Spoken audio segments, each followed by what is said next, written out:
It's these two guys. These two guys. It's these two guys. Hey, welcome back to another episode 27 of These Two Guys. I'm George Henry. And I am Larry Richardson. And we're these two guys. We are. Yeah. These two guys that unfortunately today, well, not unfortunately, I mean, we've talked about getting in the political fray and about how we try to stay as neutral as possible.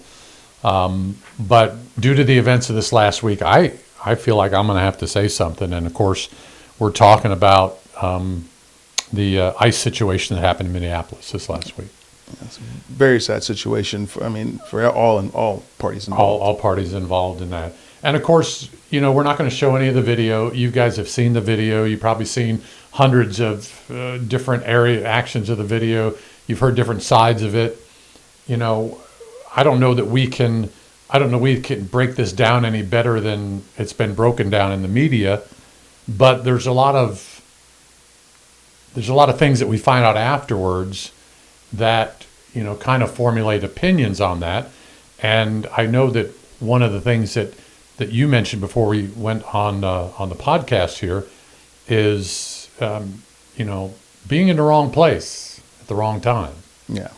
And talk a little bit about that. Talk a little bit about your feelings about well, I guess she's still a victim regardless of whether she's still a victim. And I still believe that her death was completely unnecessary. And I know that there's a lot of tension between people on the left and right. I have friends on you know, conservative friends. I have friends on that are liberal. I have friends that are very independent and very moderate.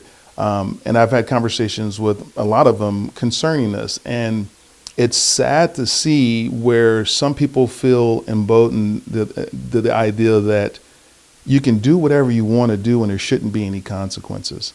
And that's not to take away the fact that this shooting, which hasn't been deemed either justified or unjustified, it should never had happened. And you can't go back to just out of a 5-step situation. You can't just go back to the step that fits your narrative and say that's where the problem started. There's always an epicenter, and it starts from step 1, not from step 3 or step 4, which is, you know, where you want to take the problem. I believe that, you know, she shouldn't have been there. She shouldn't have been there. And I hear people say, and these are all actual conversations I've had since this has happened, well, she has First Amendment rights. First Amendment rights does not include impeding a lawful action. Right? It was a lawful. They were there lawfully, despite how bad you hate ICE and how terrible some of their actions are. They were there lawfully, right? And she can be wherever she wants lawfully. She can protest as much as she wants to, but she put herself in a situation between ICE and their operations. Okay. And I know people are screaming at me right now. I can feel the names. The hair on the back of my neck is standing up. My ears are ringing. I'm sure you're angry with me because I'm not following what, you know, some of you think, how you feel in regards to the situation. But she could have parked on the side of the road. She could have held signs. She could have hung horns. She could have had a walkie-talkie telling people that ICE is coming or ICE is leaving or whatever. Whatever she wanted to do safely. That didn't happen. She put herself in the middle. And if anyone is following the whole ICE situation from both sides, you know that the attack on ICE agents and their safety is feeling threatened has heightened exponentially. What do you say, like 1,200% attack on ICE agents since this administration took over. And this is not an apologist. This is not a bias conversation that I'm having or my bias mindset. This is just logistics that are out there. Like these guys, every time they get into a situation, it's a heightened tension. The tensions are heightened, right? So you got that. That's already volatile as it is. You got somebody blocking the road. People can say, yeah, he didn't have to shoot her. And I agree. He probably didn't have to. But I was not in his shoes. I don't know exactly what he saw. I don't know exactly what he felt. And if any of you say that you know exactly 100% what he felt at that time, you're lying to yourself. I'm gonna straight up say it. You're lying to yourself. You don't know. We don't know what was going through her head. I'm sure, I feel 100% certain that she had no intent on hurting that guy. I would bet vital parts of my anatomy that that is the case. But it doesn't matter when situations like that, it's too much tension. He doesn't know. She doesn't know. The camera doesn't show everything that was going on. And that was his cell phone camera. The cell phone might have been pointed at the car, but that doesn't mean that's where his eyes were pointed. And ask yourself this question. If you're sitting there and a vehicle's coming to you and people say, oh, you had plenty of time. First of all, we know he got hit, even after they said he didn't. And ask yourself the question, what is she doing right now? Is she trying to evade? Or is she trying to hurt me? Where's her eyes at? Which way is the steering wheel going? Can I see the tires? Can I see which way they're going? How fast is she going? Couldn't this 4,000-pound vehicle hurt me? Now ask those questions and then try to answer each one and tell me if you had enough time to react the way he did. And, again, it's sad. The way I see that particular part of it is I just wish she wasn't there. I'm happy that she's doing what she was doing, poor lady. I'm happy that she's doing what she felt was important. I would never discourage anybody from doing what you feel is important. But, you got to think of the situation. There's armed individuals out there. And let's say that even if he was a completely sane, well-trained, which we heard he wasn't, then we found out the guy had 10 years, officer, with an ICE, it could be just one unhinged person looking for a reason to shoot, and you're going to give him that reason. Well, and all in all, he had 40 years total. Yeah, 40 years total. Yeah. Total experience, including his military. Now, I like this in the fact that we're not going to agree 100% on this. I like good. that. Yeah. But one of the things that we see, let's go back to the beginning. We see the video from a certain point. Mm-hmm. We don't see before. We don't see before how the vehicle was set up before, where she was before. We see her waving on vehicles. The very first vehicle. Right. And she waved on the second vehicle, which was the vehicle where the ICE agents got out and came to her vehicle. Well, he actually went behind her. No, I'm not talking about the one that went behind him. I'm talking about the two that came out of the vehicle. Okay, yeah. She had actually waved them on initially, and then he came around the side. So I don't know, and this is one of the things, I don't know if she was intending on pulling out and driving off, but was going to let that vehicle go through, and then they came to her car and tried to pull her out. Right. So I don't know what her intent was. So I don't know. Yeah, I don't think anybody knows what her intent was. No, I don't. Yeah. So then we go back to Jonathan Ross, who was the officer involved in the shooting. Now, I'm going to take this back a little bit farther. What is your familiarity with PTSD? Post-traumatic stress syndrome. I don't know. I can't speak from a standpoint of having it. Right. But I do understand that it could make you either loopy, it can make you paranoid. There's a lot of things that go on with post-traumatic stress syndrome. Okay. So he was, I believe, he was in Iraq. He was in Afghanistan. He spent years on the force. In June of this past year, he was dragged more than 100 feet and suffered severe injuries to his hands, his face, and that after trying to stop 30 another stitches. gentleman. Yes. And 30 stitches. All right. So in that period of 6 months, in a vehicle situation where he was dragged, all of a sudden he finds himself in front of another vehicle. All right. Could there possibly have been some PTSD there that made him react to that? I mean, you suffered a traumatic situation where you could have lost your life being dragged by a vehicle, and then all of a sudden, in less than a year, he's in front of another vehicle where potentially he could have lost his life. Yes, I agree with that. And that goes to me, that scenario goes both ways. It goes to reason why he reacted the way he did, and it could go to the fact that he probably shouldn't have been on the force. Well, he probably shouldn't have been there in that situation. Right. If he had had any kind of therapy or any kind of post assistance after the June effect, the idea that he would be back in that same situation again would concern the higher ups. Right. I would think. Right. I would think they would be concerned because that is a trigger. It could be, yes. It could very easily be a trigger for that person to go, I'm not getting dragged again. Boom. Yeah. There's a 4,000 pound vehicle coming at you. You're going to react. But here's a question. Do we know that he actually has PT? No, we don't. So people can go through those traumatic situations and walk. I've seen people get shot. I've seen people get their head blown off. I've seen people die right in front of me. I don't feel like I had it. So, and even those little things can trigger post-traumatic stress syndrome. True. So maybe he's one of those hardened guys that, like Leonard Funk, right? From World War II. Like, it could be one of those type of guys that could just do things and it just never really bothers them.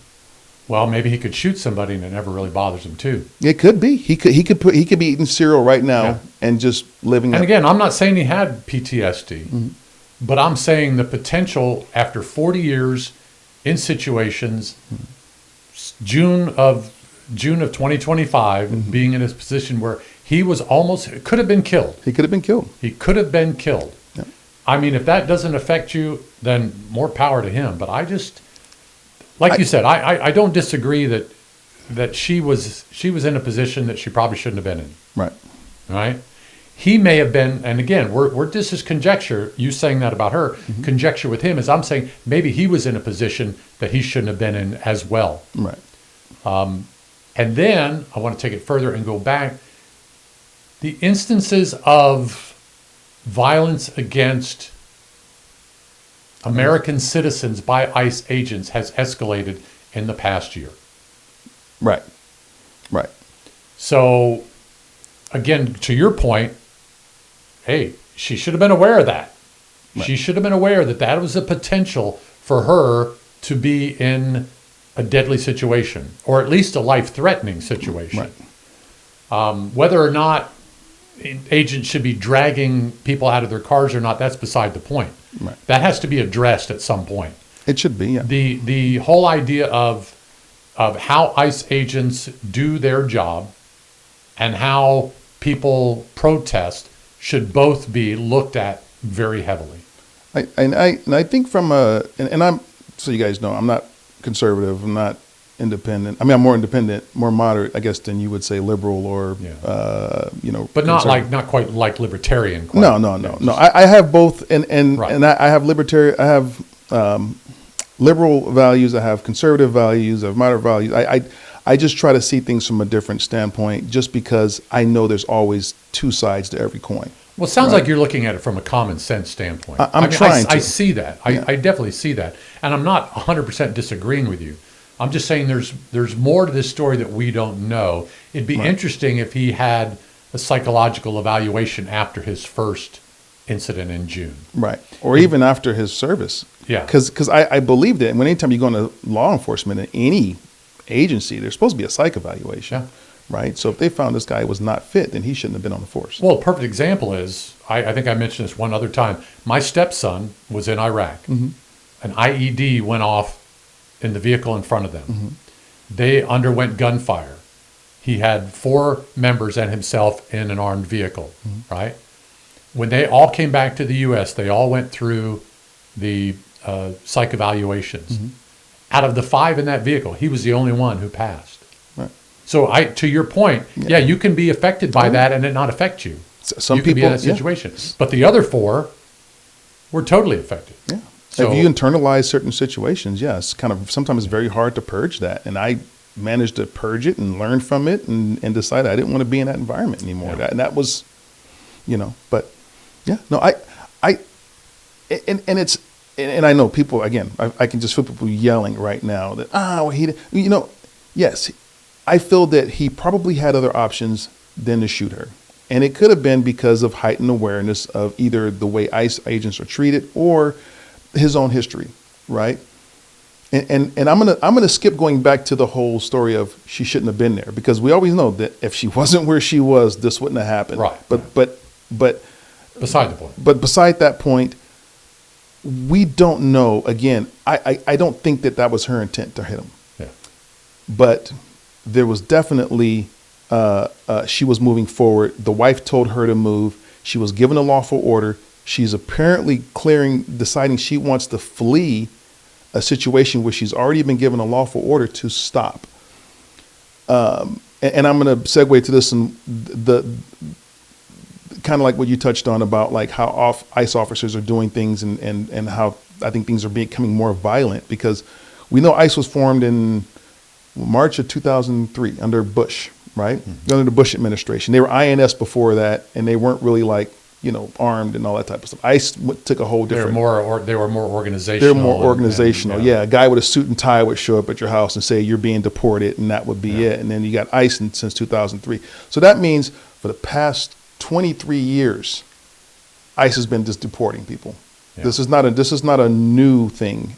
But at the level it's happening, you don't think it's increased over the last little bit, 5, 6 years, 8 years? I think the level it's increased, honestly, is based on the emboldenment of get angry here, the Democratic Party. I might hate you after this too. I don't know. I think, but because here's the thing, right? So you got. People have to realize that words matter, and there's people out there that can hear you call someone a name, right? And it's just a name. Some people will hear that name and feel like they have to do something about it. DK Metcalf. Yeah. There you go. That's a different. And since this administration took over in January, ICE has become Gestapo, Nazis, and everything else. And there are people out there that feel like they have to do something. And there's nothing wrong with protesting. There's nothing wrong with talking to your congressman. There's nothing wrong with getting, trying to get things changed. But I think that the Democrats have been more into just emboldening people to just go out and do what you want to do. They don't condemn any actions that could cause, legal law enforcement agents harm. I've not heard one person say, hey, you know what, go out there and protest, but don't put yourself in harm's way. And this poor girl, her death is, and we can already see it, it's being used as a political pawn for midterms or whatever. And I'm saying that speculatively. I don't know for sure because I don't pretend to be in anyone's head and know what everybody's thinking. But what I don't see is someone saying, hey, you guys, ICE Watch. Because if you go and you look at ICE Watch's tactics, they tell you to block ICE agents. They tell you to honk the horn and stop them and get out and be disruptive as possible and pull a crowd and all that type of stuff. They don't say, hey, you know what? You're my constituent. I'm concerned about your life as an individual. Don't put yourself in harm's way. So that tells me that these are foot soldiers. These are disposable individuals that is fitting the narrative of the Democratic Party, because how hard is it to say I'm concerned about your life versus I'm concerned about the politics the situation is going to help boost our platform if you get hurt and killed. And again, while the majority of it may be Democrats, that doesn't mean they're all Democrats. No. There could be some Republicans in there. Mm-hmm. But you go back to, like, for instance, and I'm not talking about the recent thing in Portland, but every day or every couple of days when I'm doing news for the radio station, the flash alerts speak about someone who was arrested for, throwing something at an ICE agent in Portland, or for, a projectile, or blocking something, or painting the side of the building or something. Not so much lately, but in the past year, it's been like that. So people have to understand that there's got to be a limit to protesting. Right. You have to protest appropriately. When you throw something at an officer, even if it's a snowball, all right? If you spit at them, it's assault. It's assault. And so, and to that point, I agree with you. You have to be very concerned about how you protest. I myself would never have been in that situation in my vehicle. I never would have done that. Not in a million years would you have found that. Mm-hmm. And not because I would have been worried for my life, but because there's a certain amount of things you can affect by direct intervention. And like you said, there's other ways that you can do it by talking to your congressman, by imploring your congressman or congresswoman to do something on a legislative thing. Right. Another thing I want to address, and I'm only saying this because I don't know the legal aspects of it, but I've watched so many of these videos where there's a guy in his car and he's filming, and the cops stop him, and the cops tell him to get out of the car, and he's like, "What's your business to asking me to get out of the car?" So and they legally tell you why they don't have to get out of the car. So I don't know what a legal order is as far as when it comes from ICE. So I can't really speak on that. I would love to know. I would love to have somebody tell me, that's in law enforcement or that's a lawyer that says, based on this, a person does or does not have to get out of their vehicle. So I did read a little bit on this, and I know people are going to want to correct me, but if you're going to correct me from an actual knowledge standpoint, not from the armchair warrior standpoint. Okay. An ICE agent is a federal employee, which means they're non-jurisdictional. They can do whatever they need to do, but they're still considered law enforcement. I don't know if they're above FBI, below FBI, or whatever. But they're there. They can go wherever. A lawful order from ICE is the same as a lawful order from a police officer. Well, that's what I'm saying. So I'm saying if an officer tells you to get out of your vehicle, he has to have a legitimate reason for you to do that. He has to have probable cause or something. Right. So, like I said, at what point does it become a legal order? If she's just sitting there and she's waving people on, and then they come right up to her vehicle and tell her to get out and try to make her get out, then she moves the vehicle. So I'm just saying, it's like, I want to say, okay, I understand that's a lawful order. I don't really know if that qualifies as a lawful order at that particular point. Certainly, as soon as she moves her vehicle, then yeah, maybe you can say that's... Well, she was impeding. She was impeding an official operation. Yeah, but she had just let another vehicle pass. She was there for 4 minutes, perpendicular to the streets. She had just let another vehicle pass, and she even waved on the ICE vehicle. Yeah. So I mean, again, there's semantics to it. I mean, you can say that. And there was another vehicle right there next to hers, right? That was in front of her. So that vehicle was also impeding, and there was obviously enough room for her to get around and go and end up ramming into another car on that same street. So I don't. So going back from the timelines, from my understanding, she was there 4 minutes before the incident had happened, and I have not seen any official documentation come out. But apparently, she had been following these guys, not from the time that they started their operation. They had already arrested who they were looking for. They were trying to get back to the ICE facility, and she was blocking them. So apparently, she had followed them to the site where apparently the arrest had happened, or showed up a little bit later. She got on the street, she blocked them. The wife gets out before she turns perpendicular. She was not there for traffic control. She didn't have a high visibility vest on. She wasn't outside the car. There was no reason for her to be there. So I think that the reason why, this is what I saw in the video. She pulls over. Yeah, she waved some people by. She made interactions with Jonathan Ross before he walked around the vehicle.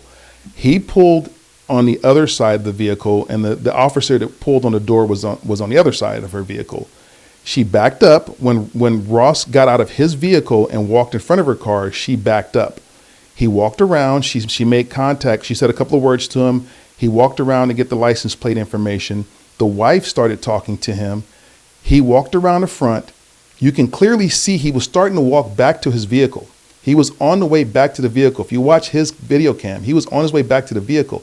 He heard the other officer say, and again, speculation, and any cops out there can tell me if I'm wrong or not, but when you hear another officer say something like, get out of the vehicle, how many cops are trained to react there to assist their colleagues?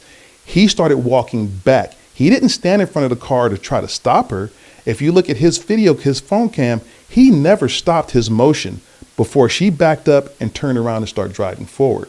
So I think he was on his way, again, speculation, he was on his way to assist his colleague, because that's what cops do, right? And so I don't think he put himself in front of the vehicle to be like, hey, stop. I think he was on his way to assist or see what was going on, because he was clearly on his way back to his vehicle. So that's why when I look at all this and I'm like, okay, I don't think that she meant any harm. I don't think she meant to hurt him. I'm pretty sure that she never meant to hurt that guy. But in reality, it kind of doesn't matter, only because there's no way he didn't have a psychic link to her. He didn't know what she was thinking. She didn't know what he was thinking. She didn't know what the other was thinking, other than get out of the car. This whole triangle, if there's one person that has the psychic ability to tell me that they know exactly what was going on in each one of their minds, please let us know, because nobody knows. Well, and that's what I think to the point is, there was 3 different entities well, probably 4 if you count her partner. Her partner, yeah. They There told are her to drive. 4 different entities involved in this. We know that she wanted to get out of there. She felt some urgency to get out of there. Right. Because it looked like one of the ICE agents had his hands in the vehicle. Yeah, he was reaching for the door, and I think he had his hands inside. Had hands in the vehicle. So that caused concern. You had them say, get out of the car, which caused Jonathan Ross to be concerned. Right. Right. You had Jonathan Ross, who had been a victim of a very violent situation 6 months ago, 7 months ago, in June of that year, suffered stitches, suffered cuts, suffered 30 stitches. Yeah, maybe not. Suffered some psychological issues with that, being in that situation again in January. There's a whole lot that we can just guess Exactly. and say, well, this is what happened. There is so much that we can't unpack from this with the information that we have, obviously. No. And I don't think that there's anybody in a position above us or in a position of authority or doctors. Anything from this point on is going to be supposition. Correct. Because we don't know what Jonathan Ross was dealing with. Nope. We won't know what she was dealing with. Never. If we hear from her partner, it's only going to be from her partner's perspective. Which what she was actually going on blamed there. herself at the scene. She Yeah. says, my fault, because she told her to drive off. Yeah. Yeah. And then we have the situation of everything has gone from 0 to 10 in the last year. Yes. You know, it's gone from 0 to 10. And it was happening during, not so much during Biden, but they were deporting people during Biden's situation. And then we had the George Floyd thing back years ago. And then we had the Trump administration doing that, where ICE was a little bit more active. But yet it's been since probably 2 years into Biden, because it was during Biden that we were seeing some of the riots in Portland, some of the activities that were going on there, ICE being there. So this wasn't just a Trump thing. Right. It's not just a Trump thing. This has been something, like you said, 2003? 2003 is when they started. And to date, Obama still holds the record for the most deportations since ICE has been formed. Biden comes in second, Bush comes in third, and I think Trump comes in fourth. Currently. From his first term. His second term, the numbers haven't been completely brought out there. But the difference is that I don't remember during Biden's administration, them being called Nazis. And again, words matter, right? So, and were we seeing? See, this is one thing I did not research. Were we seeing the deployment of ICE to the level that we are now? No, but we also didn't have the influx of border crossings either in one administration. I've heard those numbers go anywhere from 8,000 to 8 million to 20 million people had crossed the border under Biden's administration. That's a lot of people in 4 years. That's a lot of people, yeah. I mean, you saw the pictures and videos. People were just lined up walking through, and they've never seen that before. You'll see a picture or video of a family of 4 crossing the stream and throwing stuff over whatever little fence is there to get across the border. Under Biden's administration, there were bucket loads. And again, it's a very unpopular view that I have on that. I don't think that people should ever be turned away from coming into this country, but I also believe there's a legal way of doing it. And the reason why we vet people is because the guy that Jonathan Ross was arresting back in June when he got into his accident, that guy was a predator. He was a child predator. And he was a convicted predator. He was a convicted predator. Right. So, and he crossed the border during the Biden administration. So if this guy had crossed the border normally, he would have been turned away. And that's the reason why I think a lot of people have concerns. And it's not like, and this is, I'm going to go back to, pointing the finger at the Democrats again. This is where part of the problem I have is that words matter. They don't make it seem like, okay, there are some bad people. They'll tell you everybody deserves a right. Everybody does deserve a right to be here in this country. And I know the more people that come in, the better this country will be.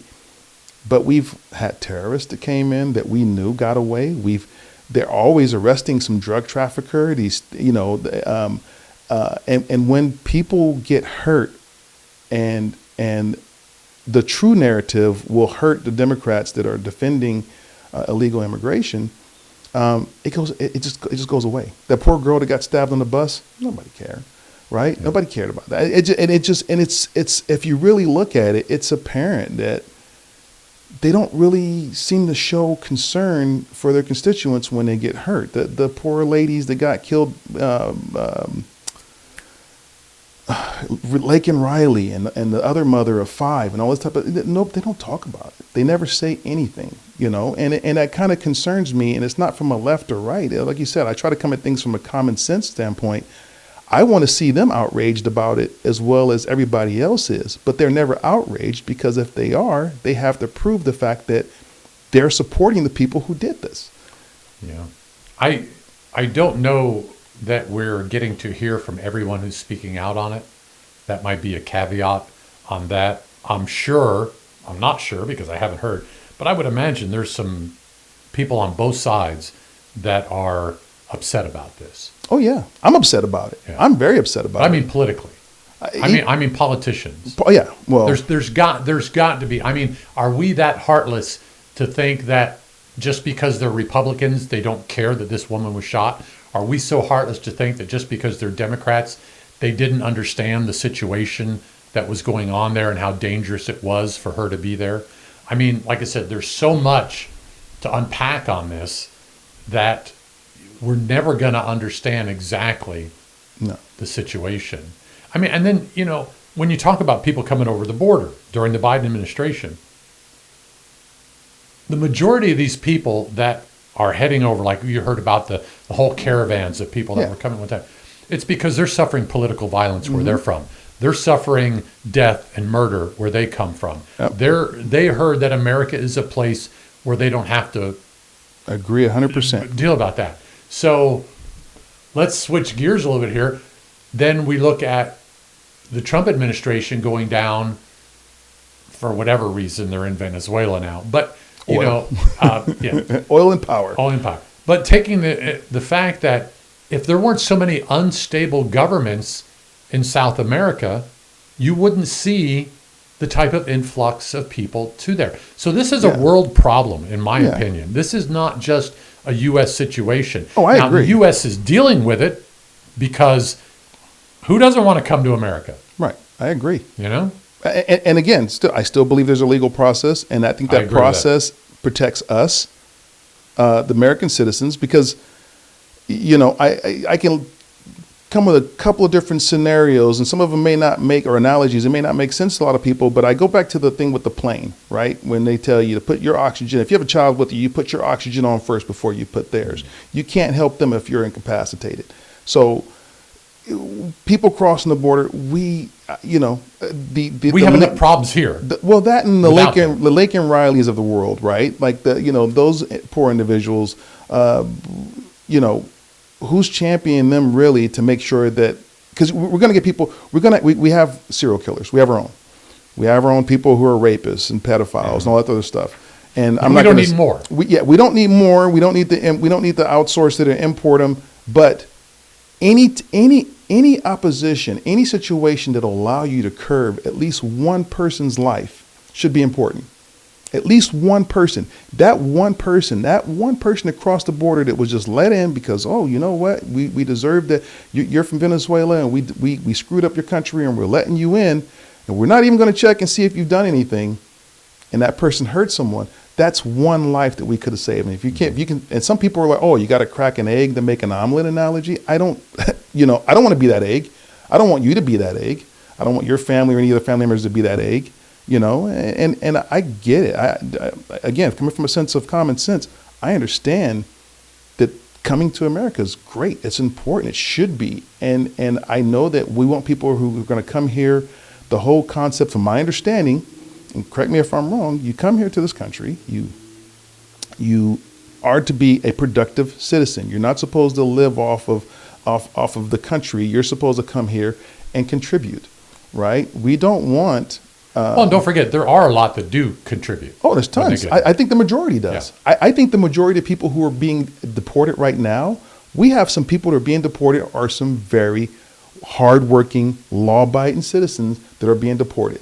I think there's some people that are being deported who, given the proper chance, will be very vital to this country. I don't think that it's just like they have flags over their head like the game Sims and they're red and we know those are the bad guys that we're sending back. There's collateral. There's people who deserve a chance to be here legitimately that may have crossed the border and that may not have been vetted and they may not have any criminal record, but they're also sitting right next to someone who's killed 10 people and who rapes children. Well, and wasn't it Reagan who did the amnesty program? Yes. Where you could, if you were here illegally, come, make it legal. Right. And to your point again, what you were saying earlier, we do have enough of our own rapists, serial killers, child molesters. Yeah. We're not doing a good enough job with them, with the ones we have. Right. Because it's recidivism. We put them in jail. Mm-hmm. They get out. They do it again. Right. They're like, oh, well, this guy, I saw him playing checkers. He seems like a nice guy. I let him out. Next thing he killed another cop or killed somebody else. So yeah, I mean, we gotta do a lot of reform for ourselves. We got to be able to, we're never going to fix crime. It's never going to. I mean, unless Tom Cruise takes office and starts. I don't even think that would do it. Unless Tom Cruise takes office and they have the precogs, they can tell before something happens. A Minority Report. Yeah. Unless that's going to happen, you're never going to get rid of crime. Well, I mean, to your point about Minority Report, I mean, we know there's a certain amount of people who are going to do bad things. Right. And the idea is if they've done bad things before, there's a good chance they're going to do bad things again. Right. So not having an open border, wall, no wall, there's ways of letting people know, you're not welcome here under these circumstances. Right. You want to come in, go to the border checkpoint, come in that way, get your visa, get your work permit, whatever, come in and do it. But then again, there's people that come the legal way that end up not being good people. There's always going to be bad actors. I mean, look at Australia. You got a criminal record. If your criminal record's out there, but you're not getting into Australia. Which is really funny, because Australia was colonized by criminals. Yeah, it was a prison. I mean, and they don't play. There's a whole TV show, and all it is Border Patrol. And I challenged a friend of mine that we talked about, the border, and he's like, well, it should be an open border. And I was like, show me a country, a successful, non-third world country that has an open border. I don't think it exists. Well, my concern and my deep concern is that, and it's not because of President Trump, it's not because of President Biden, it's not because of President George Bush, it's not because of President Bill Clinton. My concern is that we have, as American citizens, sat back too long to make a difference now, even with protesting. We have given our politicians way too much power. Yes. We have not given them enough feedback because why? Well, my life's cushy. Right. I don't have to worry about it. I get my money, I make my money, I get my checks, I pay my bills. Yeah. I don't want to have to worry about what else is going on in the world. Yeah, exactly. Yeah. Then you get the protesters who are concerned about what's going on in the world. And then you get some of those that are hypersensitive. I'm sorry, it's true. There are people out there that are hypersensitive to what's going on. We have to find a balance on how to communicate our desires to our politicians and hold them accountable. Right. Taking money out of elections would be a real good way to do that, in my opinion. Outside money interference. I agree. There should not be donors. There should just be, you shouldn't have to spend $100 billion to campaign. I mean, of course, you need signs and all that type of stuff. Show your worth. But the moment you got people who are giving you money, those are special interest groups, right? And they have special interests. And I don't care who believes that the president is actually in charge of everything. No, they answer to people. I don't call me conspiracy theorist. They answer to people. They do things. So you think people. Donald Trump answers to anybody? Oh, I'm sure he does. I know that people say he's arrogant, and he is, and he's an ass, and all that type of stuff. But, and again, I'm going off on the speculation, so don't say, oh, I don't want to see this being, well, you said that this is what's going on. No, I speculate that part of the reason why we're having issues with, in the segue, the Epstein files, is because I think he's protecting people that are close to him. Epstein files, what are they? Nobody even knows I'm anymore. not sure what they are. Yeah, even. nobody even knows anymore. But obviously there's people that are important or powerful, either more powerful than him or people that are important to him. So I believe that that's the backlash with that. And I think that every politician out there has somebody that they're protecting or protecting themselves or protecting their best interests. I mean, we're seeing at this point in time, it seems like every new incident is covering or just detracting from the previous one. Well, and that's how it goes. Yeah. I mean, what can we get the American people focused on so today, that they'll forget about the others? Yep. It's like, and we're switching from ice to, we talked about oil earlier. The American oil companies, from my understanding, what I've been researching and reading, they don't want to go to Venezuela. No. Because number one, it would cost hundreds of billions of dollars to get their facilities up and running. Right. Oil's only at $60 a barrel. They're not going to make any money at 60, especially with dirty oil, right, or heavy oil. Yeah, because they're refining the Venezuela oil. If you guys don't know, is way more difficult than refining the oil that we have, and way more expensive. And way more expensive. Yeah. So my thought is, and I'm interested to seeing how this plays out in the next 6 months. You may see the price of oil go up in the next 6 months, to where it would make it beneficial for American oil companies to go down there and extract the oil and fix the refineries. So if you're selling oil at $100 a barrel, that's $40 a barrel more. That increases the profit margin for oil companies. Right. That increases the desire to go, okay, at $100 a barrel, we can make money. We can invest money now. They can't do it at 60, according to the research I've done. And the price of oil may go up too, but there's also a tactical net benefit to it, which is keeping China and Russia from getting that resources. Well, there you go. So there's always an angle if you look at it more broad, because I see people saying Venezuela oil, but they don't think about the fact that Maduro was basically kind of aligning himself more with China and Russia, and those resources would go to them, which will empower them more than us. Yeah. And who do we want to be? I mean, you don't have to play Stratego, but if you had to make a choice of them versus us, who are you going to pick? Well, and again, this is so sad. It's so saddening me because, as a country, we shouldn't have to fight against other countries to survive. No. China and Russia, if their goal is to defeat us long term, why? Why care? Why care what we're doing over here? Why care what they're doing over there?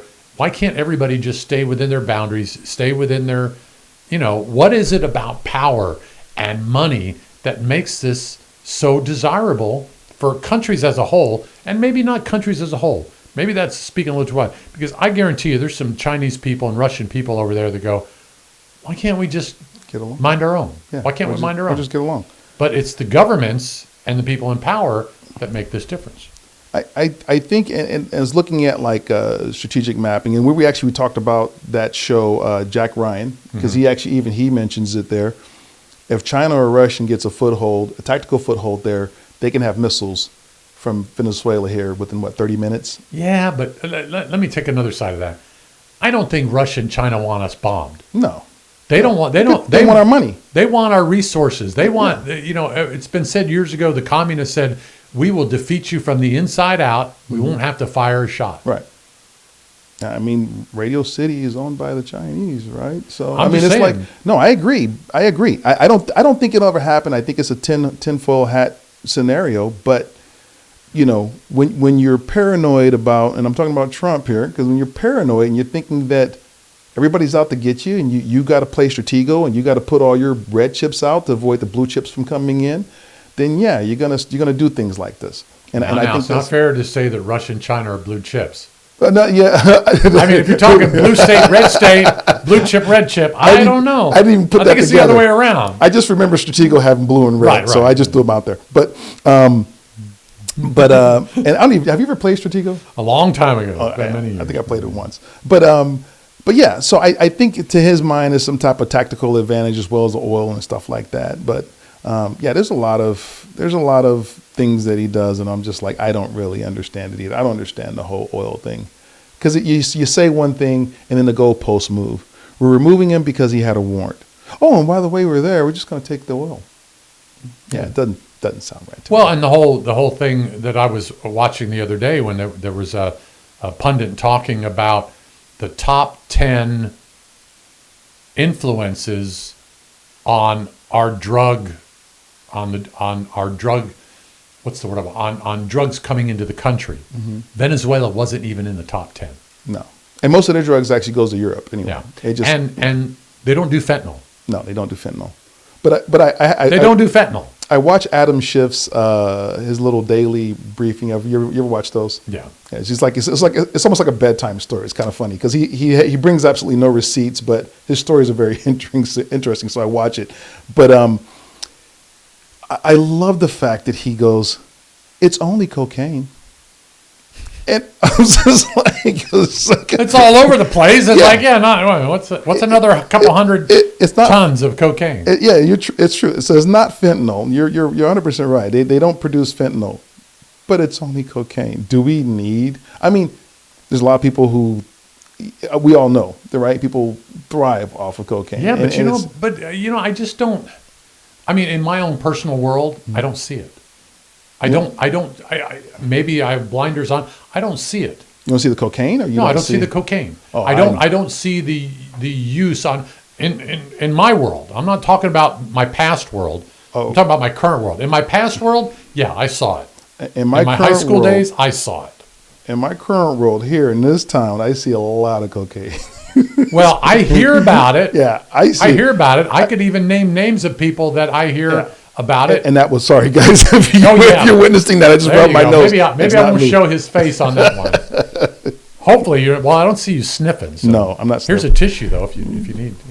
No, because if the white residue from the tissue that would be very my obvious. nose, then I'm definitely going to be on the hook. Well, definitely, if you were doing cocaine, we'd probably know it. You'd know it. But yeah, no, there's.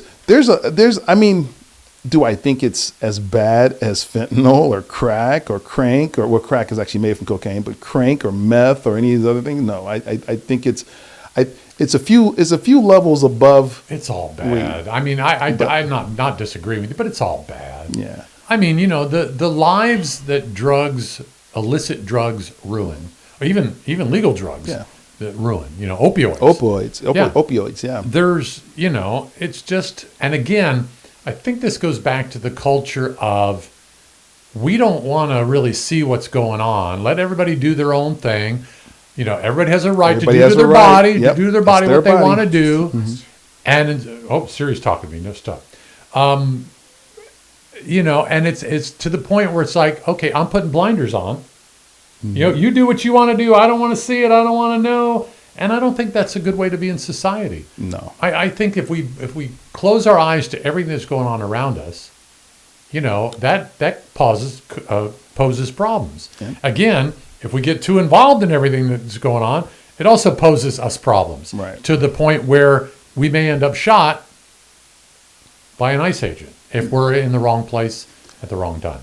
Now, the drug thing too, it's not so much as people think it's just about drug use. No, there's also the violence that surrounds that environment. You have drug dealers fighting for territory, robbing other drug dealers, everything. So there's not just people who use drug. There's also a violent element to that sometimes it's overlooking when, Chef goes, it's only cocaine. But let me pose another thing. And this is, I think you'll agree 100% with me. Maybe you won't, but I think you will.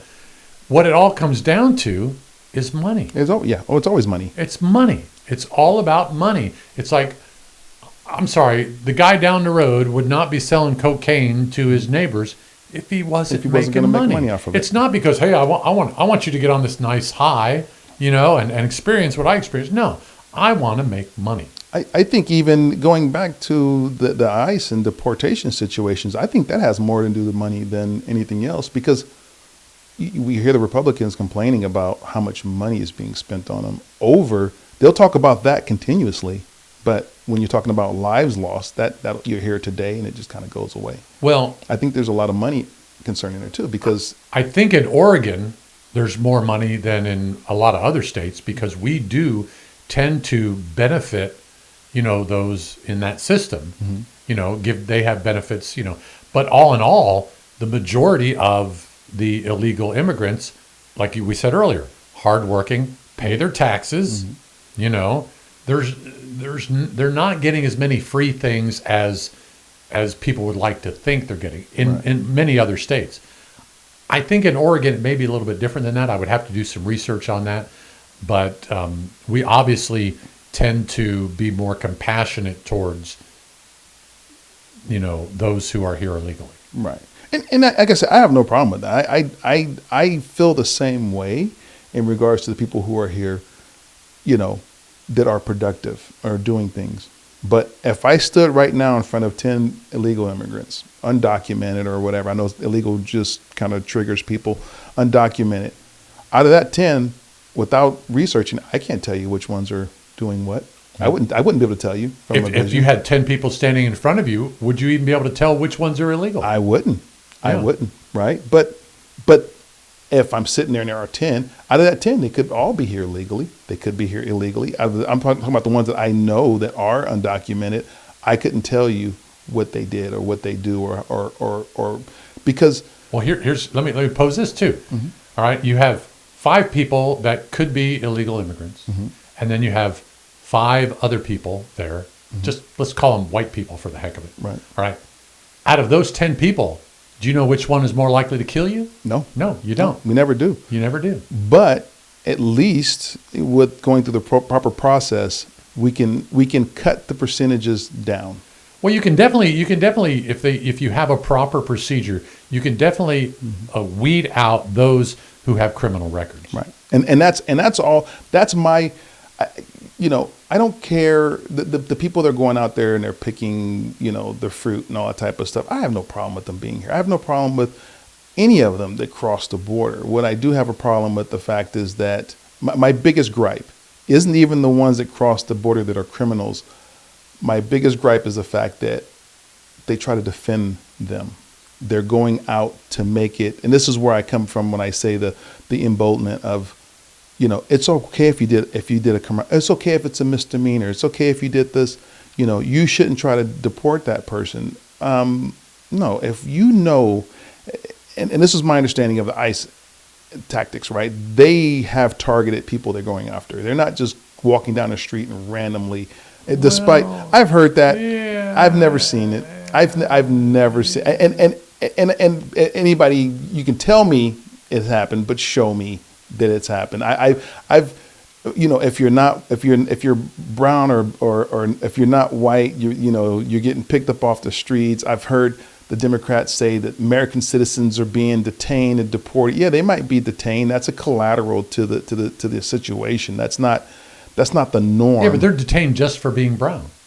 Yeah, and you know what? And that is wrong. But at the same time, racial profiling. I mean, I know all about. I know that's what I'm saying. I know all about it. That's what I'm saying. You should. I know all about I would it. think you'd be a little more sympathetic. But I can be sympathetic. But every time I see someone that's been hurt or murdered, it's just going to take me back to the idea that they probably shouldn't have been. So I always come from a standpoint that, like my mom said, don't start nothing, there won't be nothing. Don't start no shit. You don't start no shit, you won't be no shit. So, But I'm going back to the calmer, gentler days. All right, there are people that were protesting ICE because they were detaining people that weren't guilty. right.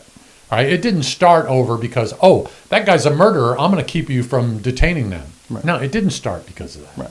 It started because they were just rounding up people. Right. So, again, it's a shame.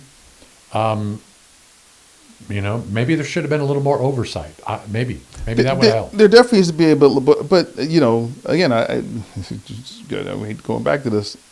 If we didn't have that between 8 and 20 million people crossing the border completely unvetted, the actions that they're doing wouldn't have to be ramped up as high as it is. I totally agree. And again, that's just coming from a common sense thing, right? Like if I'm sitting in front of a dam and there's one hole, I can plug it with one finger. If there's 21 holes, I might still get lucky. Use your mind to figure out what that means. But if there's 25 I can't holes, believe he just went there. if there's 25 holes, I can't plug it unless I find some other digits, right? So yeah, I mean the more I know my analogies are terrible, Man. but Assuming that it's big enough to plug a hole. I didn't say how big the hole was, but Okay. no. Anyway, but This is not made for kids. you know, I mean, and that's the way I look at it is, you know, if you have a dam and if, as long as you have enough appendages to plug the holes, it'll be easy. But now all of a sudden you got 10 times the amount of holes than you have appendages, then you got to ramp things up. Right. And then you're gonna offer people $50,000 who are completely untrained to go out and do something they probably shouldn't be doing. You know, you're gonna put people at risk because now you got to police, or don't, and just let the chips fall where they may. But Trump's not going to do that. Trump's going to do what Trump's going to do. Trump wants illegal immigrants out. So he is going to ramp up the number of ICE agents. They're offering them $50,000. These guys get 47 weeks of training, I heard. I don't know if that was a whole joke thing. Have you heard about the training? It's 47 weeks of training, which makes zero sense to me because there's a lot more agents now, and it's been just over a year, which means that they're just now coming out of training, if that's right. But supposedly it's 47 weeks of training because he's our 47th president. I don't know how true that is, but I think that just sounds ridiculous. I mean, I don't know the numbers, but I would imagine that ICE agents have prior law enforcement experience. I don't think they need to now. Based on the recruitment things that, I mean, I have not read the thing, the one where they're offering $50,000. So if you're a Proud Boy, you can become an ICE agent. I'm sure you can't have a criminal record, but you know, I mean, you could be a completely unhinged. That would be ironic, wouldn't it? You know, you had a criminal record and you were an ICE agent? It wouldn't surprise me if it pops up. It wouldn't surprise me. But, you know, I mean, you're going to get some unhinged people in there. You're going to get some, whether if they have a record or not, you're bound to get some unhinged people if they can get past the psych evaluation, if there is one. And again, you know, it happens all the time in law enforcement. It happens all the time in business. I mean, there are people there that, you know, unvetted probably shouldn't be there. I agree. Yeah. Now, and to surmise I want to do maybe one for both, right? Okay. The Renee Good situation and the Venezuela, since we gave you guys both topics today. Which I wasn't planning on it, but I went there. No, we went both barrels, which is good. I think this is good content. I think that it's important for you guys to see that even great friends can have different views. And look, we're not fighting. No. And that's the most important thing. And again, we don't 100% disagree either. No. We see each other's point of view. Yeah. Because we're coming. I try to come from a sense of common sense, and I know he's coming from a place of common sense. So it's not always Democrat, Republican, Independent. It's sometimes you just got to look at things from a clear set of eyes. You know, if you're looking at everything saying I hate Biden, then I'm going to blame Biden for everything. If you look at everything I hate Trump, you're going to blame Trump for everything. Sometimes you just got to look at the situation, isolate, you know, put the blinders on, get out of the political bubble and just look at what actually happens. Not influenced by your friends, not influenced by social media, definitely not by mainstream media, because they're not going to help you. I'm sorry. I know you're not mainstream media. Not mainstream. And I don't agree with mainstream media on a lot of stuff. But, you know, it goes back to the whole idea is that, and forgive me and you're going to hate me for this, we are getting exactly what we deserve almost, because we have been inactive and we have not been involved with our politicians the way we should have. And we've allowed corruptness to infiltrate, and I'm not saying that every politician is corrupt, but, you know, it certainly begs to wonder which ones are and which ones aren't. Well, any of them that's telling you stories. And I'm not talking about Trump. I'm talking about congressmen and senators, you know, that are benefiting from the financial institution that is political office. Right. If you're making $174,000 a year and you end up with worth $30 million within, you know, makes me want to run. Should make you run or wonder. But yeah, I think that this whole Renee Good thing is going to be used as political clout, and I think it's going to benefit more of the Democrat side than it will the Republican side. only because of the ICE situation and because of, I mean, really, the Republicans don't have a leg to stand on this situation. Well, and again, not to disagree with you, but I don't think it's the Republicans versus the Democrats. I think it's the hardline liberals versus the hardline conservatives that don't want to give an inch on this. I think there's a lot of good Republicans out there. There's a lot of good Democrats out there. Oh, what unfortunate is that we're in a situation where probably the two people involved in this shouldn't have been in that situation. Shouldn't have been in that situation. No, I agree with what you're saying. As far as constituents, Republican and Democrats, I'm talking about the people of power, our leaders, our Democratic and Republican leaders, because those are the ones that have the ability to say, you know what, and I know that people are going to say, oh, well, Trump is Hitler, Trump is, Nazi, Trump. Those words matter. And as long as they're saying them, it's going to, there's some people who's going to look at it like me. I look at it and I was like, yeah, he does crazy, stupid shit all the time. I think he needs to shut his mouth. I think there's a lot of negative things I can say about Trump. But would I say something about him that I think would make somebody want to go hurt him or kill him? No. Would I have done the same thing with Biden? No. If Kamala was president, and if I did or didn't agree with her, would I do? No. I wouldn't say these things. These words are being echoed over and over by our leaders. And I think that to some people, it's watered down a duck's back. To other people, they have to do something about it. And I think that's what's emboldened people to feel like they don't have to listen to the law. But again, I'm going to go back to what you said earlier. I think you're right. It's the people in power. But we're hearing from the people in power that are extreme right and extreme left. I don't think we're getting enough people in the middle speaking up. No. We're not getting enough people that are the common sense ones that are there for good reasons speaking up. Right now, everybody on the Democratic side, not everybody, a lot of people on the Democrats are all there to do is fight against Trump. Right. And everybody on that far right Republican side are fighting against anybody who's against Trump. Right. This has become an issue about a person rather than the institution, and that's a shame. That's the biggest problem. I think honestly, you hit the nail right on the head. It shouldn't be about Trump. It shouldn't be about the Democrats. All this whole let's look under the covers now and see if we can look back and see what crimes. I mean, that's all it's like siblings just fighting all the damn time. Siblings right? that hate each other. That hate each other, and the parents are just sitting there going, it'll work. Yeah, they'll work itself out. Yeah. Yeah, I think that's what we're seeing, and I think that at some point, people just it's hard. It's really hard, and it hurts the some of the conversations I have with people, and I again because up until when I moved here, 2022. Up until I moved here and I had to re-register, I was a Democrat. I re-registered as an independent. And because I didn't align with some of the the more liberal takes, I didn't align with the Republicans. And I wanted to basically feel free to say that I'm not aligning with any party. And can I tell you what I find interesting about that? What? You come from California as a Democrat, mm-hmm. and you couldn't be a Democrat in Oregon.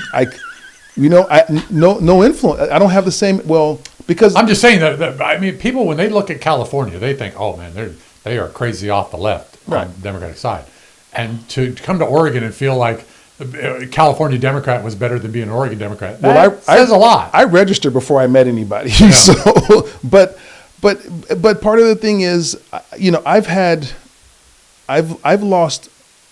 I'm going to say it. This is going to sound terrible. I've lost only liberal friends because I was not a Democrat. I've not lost one Republican friend for my liberal views, but I've lost liberal friends for my conservative views.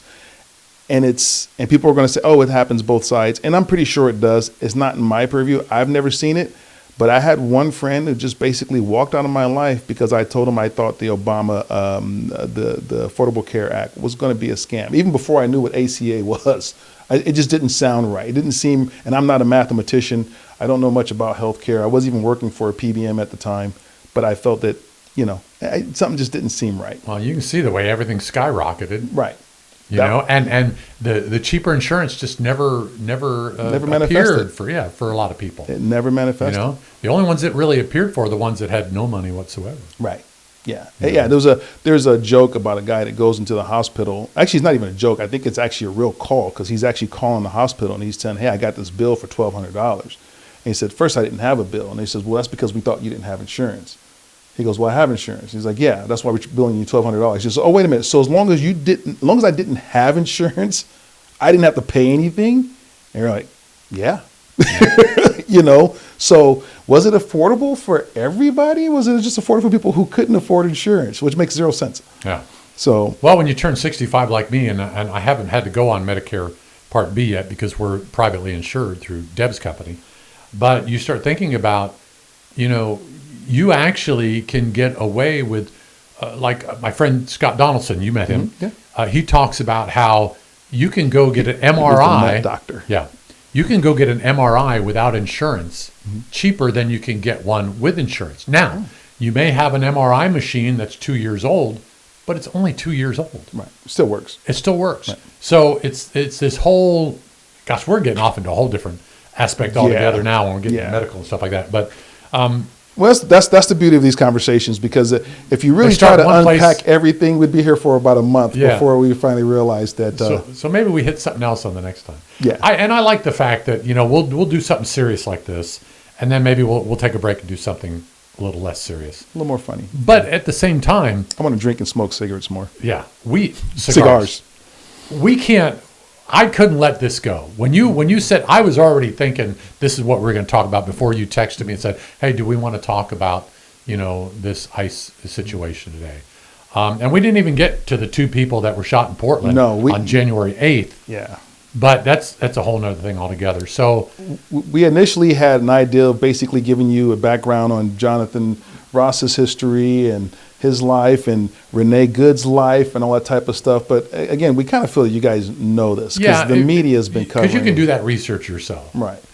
But I did. But the one thing I did not see in any of the research I did was talking about the PTSD angle. Right. And that's something that I wanted to bring out because I just felt like maybe he does, maybe he doesn't. But certainly the situation looks like that could have been something to consider. Right. You know? I can only try to put myself so when I look at a situation like this, I try to look at each person individual. First, I look at Renee Good. Why was she there? What was her motivation? Like the movies, right? The actor. What's my motivation? Why am I doing this? Why is she there? Because initially, everything had started with her. She's the only outlier to the initial official act of the environment, right? She's the only outlier. Well, her death was a direct result of her being there. Her death was a direct. So I look at why was she there, and I understand why she was there now, because she was there to basically to disrupt ICE, to make their job miserable, to make them feel like they shouldn't get up in the morning and do what they need to do, or however ICE Watch says it. You can go to their website and look at what their function is and what they tell people to do, and take my word for it.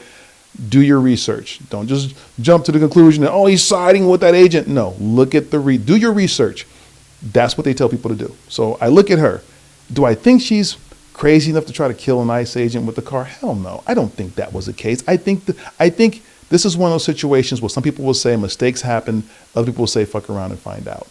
And I think that mistakes happen. I look at that from her side. I think she was literally trying to flee the situation. And I just try to run the whole scenario through her as much as I possibly could. Then I look at the cop who gets out the car that tells her to get out and stop. And I think it's because there was a good couple of seconds that he sat there before, maybe even a minute or so before she decided to move. Yes, she waved cars on. She's not traffic control. She's not there in any official capacity whatsoever. So people will say, well, she's traffic control. I have one friend who even said she was doing a 3-point turn trying to park. She was parked. Yeah, she was pretty well parked. But again, I'll let you finish. But again, I've been in a situation where I've been trying to get out of a space, and I've let people go by and let them go by because I wasn't in a hurry. You know, so I mean, I can see that aspect. Well, and then I heard that she was stuck in the ice. I heard that too. Somebody said, she was stuck in the ice. We don't know that for sure. I mean, when you look at the video, when she parks the first time, when wife gets out, she parks the car. When Jonathan Ross gets out, as he's walking in front of the car the first time, she's backing up. You can clearly see the tires. You can see her front driver's side tire in the motion of her backing up. When he walked around the front, she had already backed up and went forward again. He started walking to his car. And I don't know if she had the car in reverse or not, because there's a video of her backing up and someone says she was only in reverse, which makes no sense because when she got shot, she went forward. But whoever thought that up. She was moving forward when she got shot. She was moving forward, definitely. She backed up. And this is the video that we see where we don't see Jonathan Ross in front of the car until she turns. Right. Because the other ICE agent is directly. He's directly in his view. And you can't tell. Because I thought, when I first saw it, I thought he was the one that shot her. That's what I thought too. Yeah. Because all you can see was Jonathan Ross's leg and you couldn't see much else. And from that viewpoint, it looked like he was clearly out of range of that vehicle. And I thought the same thing too when I saw it. I was like, doesn't look good for that guy because he's right in front of the driver's side, on the driver's side of the vehicle. He's not directly in front of it. Then I saw the other video where you can see where his legs get kicked out, which looks weird because if you look at the other video, you don't see him getting kicked out. But the other video is clear. You can see him getting kicked out. So obviously she did hit him. And I try to put myself in his idea. Like what was he thinking? You know, and I'm sitting there going, if I'm in that scenario, because he was basically he just got out of the car basically to collect information. And I feel 100% firm on that. And because you can clearly see as he walked around her car, he started making his way toward his vehicle until he heard the other agent. And I believe that, yes, there's training that they're not supposed to put themselves in front of the car, but she had already backed up and went forward. And I'm sorry, people, this logic might piss you off.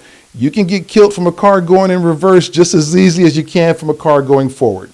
So either side he would have went to go assist his colleague would have put him in harm's way. I'm sorry. It's just common sense logic. At least it should be common sense logic. So if you look at this camera, his motion going on the side of that car never, ever stopped. You see him moving.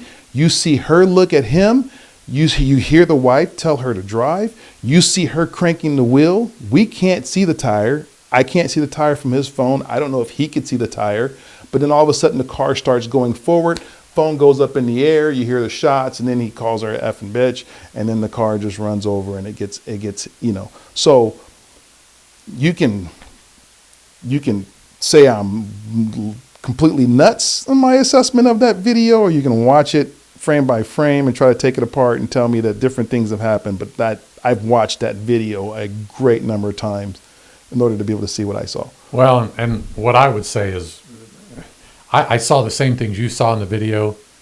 Regardless, he shouldn't have shot her. She shouldn't be dead. Yeah. That's just the way. That's my personal belief. Yeah. No, I agree. He should not have shot her. And I wish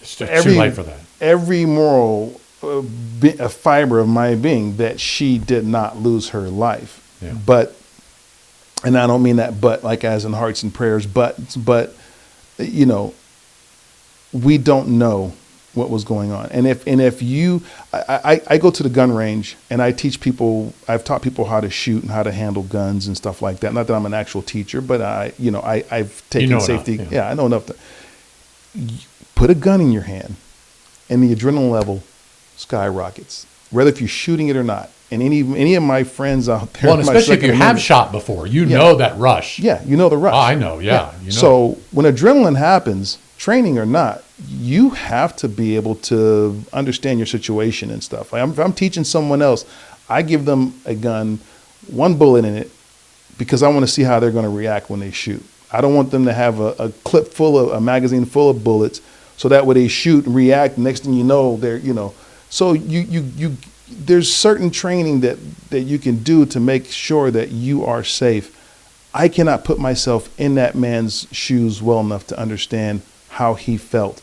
PTSD, drama or not, there's a vehicle coming for you. Whether I had one friend that said, actually the same guy that said she was doing a 3-point turn and she was also traffic control and that he had plenty of time to get out of the way. He's never walked back any of these statements, by the way. He thinks that, the guy could have, jumped out of the way or just take the hit, or, was it really life threatening? And I said, how much time does it take for the average person to decide if a situation is going to be life threatening or not? How much time? And again, I'll go back to, even if it wasn't PTSD, he has life experience that shows him the dangers of getting dragged by a vehicle. Yes. So, and I'm not saying that against him or for him. I'm just saying it's a fact. He experienced something very similar to that situation, and he didn't want it to happen again. Right. And I beg you guys, if you're using that and because I know people, oh my God, the debates out there are just, it's almost borderline funny. Because I go on all these little threads and I see people posting things, and just some of the stuff that people are saying, you guys need to take if you're going to take any of it in consideration, you should take all of it in consideration. Yeah. If not, you're not helping the situation. You're not helping. Well, and again, none of us sitting in our chairs are really helping the situation. No. We're just trying to understand. We're trying to understand. We're trying to understand. And my only thing that I want to see come out of this is that we have a better understanding of what each person's responsibility is, maybe some more training, for the officers on when to use weapons, when not to use weapons, and some more clear-cut instructions on what they're doing so that the general public knows that they're doing the job they're supposed to be doing. That, if we can get that out of this, I'm not saying that we also should include proper protest. That's what I mean. Yeah. Okay. That aspect of that too. Yeah. What we should be doing as citizens. We should be educating both sides. We should be educating the law enforcement. We should be educating people. Don't put yourself in situations where you should be hurt. Well, know what the word peaceful protest means. Not mostly peaceful. Peaceful. Yeah.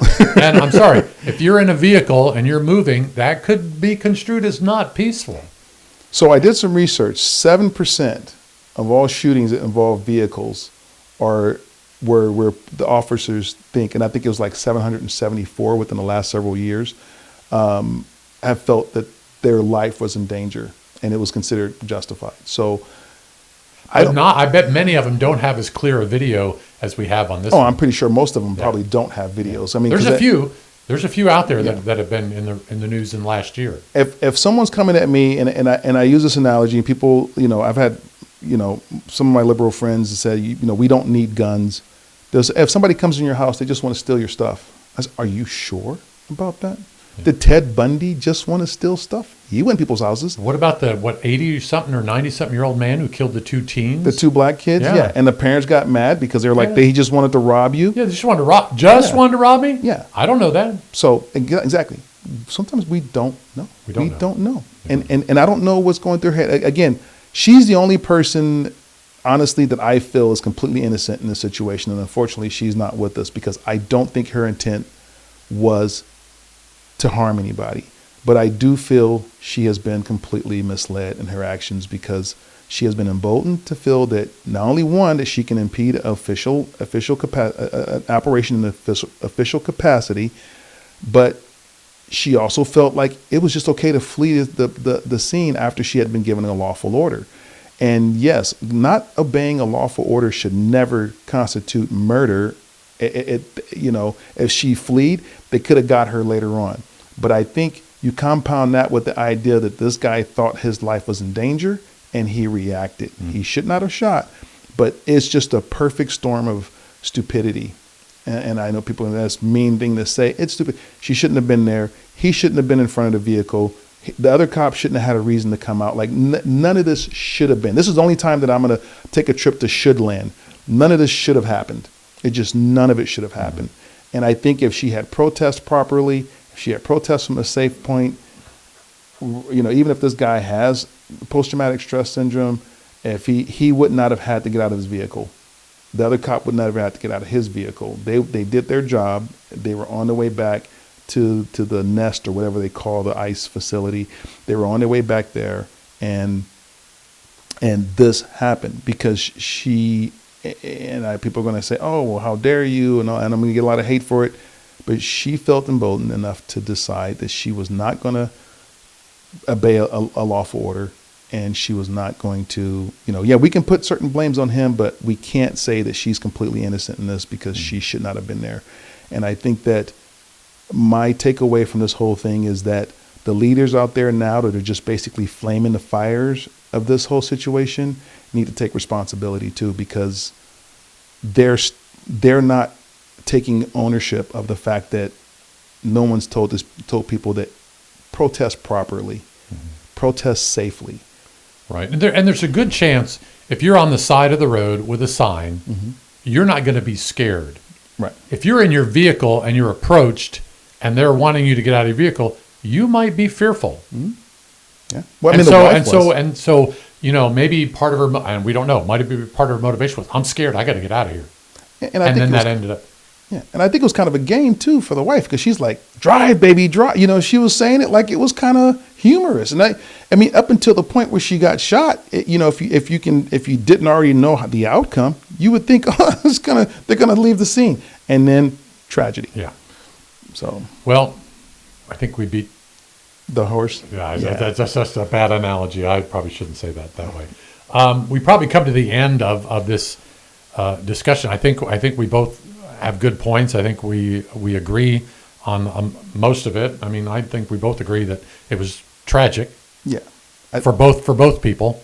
I mean, I don't think, this gentleman has got to live the rest of his life with the idea that he took somebody's life. He may not be happy with that. No. Well, if he served, I mean, he may have taken lives before. Yeah, but it's different. It's different. When you have a combatant that is obviously your enemy versus an American citizen who may or may not be, and you don't, it's just like I said. Yeah. There's a whole bunch of ways to unpack this. Yeah. It's really sad. And my whole take on the whole thing is I'm not trying to side one side versus the other. I just want to bring awareness to the fact that I think if I'm in a standpoint of leadership and my constituents are getting hurt, I'm going to do what I need to do to make sure they're not getting hurt, regardless of what I want them to do. If I'm out there allowing them to get hurt to fit my platform, then they're just foot soldiers. They're disposable foot soldiers. They're pawns in a game of chess is the way I think this whole situation is going to be treated, because people are out there protesting now. People are angry. They're wanting ICE agents to die and all this other stuff. They want their pound of flesh, and another person's going to put themselves in harm's way, and they're going to get hurt. And I think I said that when we first did the ICE thing. I said somebody's going to get hurt, and when they do, it's going to become politicized, and that's what's going to happen. And here we are. Well, hopefully, at some point, we can get to the point where we're all being considered about what's going on, and be mindful, be properly educated on what to do. Both sides. And we'll see if we can keep this from happening. Well, we can't keep it from happening again. It's the powers that be that have to do that. So, well, Larry, thank you. Thank you. I do hope that you guys, though, don't argue with your friends. Don't fight with your friends over this. Both Republican, Democrat, whatever side you're on. Remember, they were your friends before this happened. They should be your friends after this happened. If you guys can't have a conversation, then separate until you calm down enough to do. Because the one thing I know that we can change as people is how we treat the people that are next to us. Yeah, we should always treat them with love and respect. Always treat each other with love and respect. All right. Hey, that's it for this episode. Man, I'll tell you what, I feel like I need to take a shower. We're going to have a stogie with some bourbon in the shower. Yeah, there you go. Especially after the 21 appendages comment there. I'm never going to live that one down. No, you never will. No. All right. Thanks for watching. Thanks for staying till the end. Like, comment, and subscribe. And remember, we're here for you guys. So comment, be respectful. Just be respectful. But we want to hear you. We want to hear what you guys have to say. You're going to say what you're going to say. We'll deal with it. We'll live with it. Well, I'm very sensitive. All right. Have a good one. Take care. It's these two guys. These two guys. It's these two guys.